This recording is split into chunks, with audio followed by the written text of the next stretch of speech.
tuturuan ko kayo kung paano gumawa ng stamp. Stamp, tapos create stamp.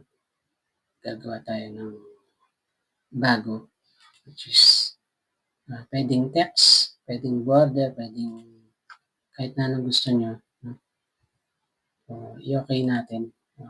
Pwede tayo maglagay ng logo dyan. So, sample, ilalagay natin yung logo natin na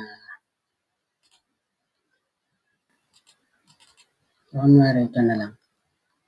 Mahirap maganap eh. So, ito na lang. Kunwari yan yung stamp na gagawin natin dito. So, lalagay mo yan dyan.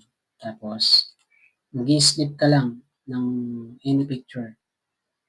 Tapos, lalagay mo yan na ganyan. Ika-crack mo yan. Then,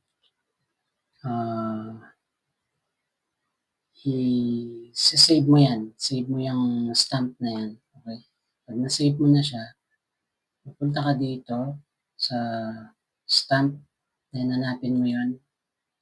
Tapos, ilagay natin siya. Kunwari, dito natin siya ilalagay. Yan. Tapos, dito lang siya sa page na to, di ba? I-apply natin siya, apply to all page. So, select mo lang dito kung all page, kung add event page. So, yan. Kung yung mga portrait lang na page or landscape na page. So, in this case, puro landscape naman to, i-okay natin siya. So, lahat ng page niyan, na-apply na automatic yan, yung logo natin. So, yan. Ayan na. Okay. So, ganun lang kabilis mag-apply ng ano.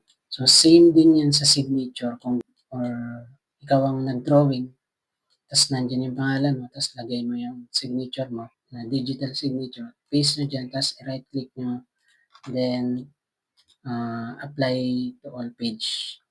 Yun. Yun yung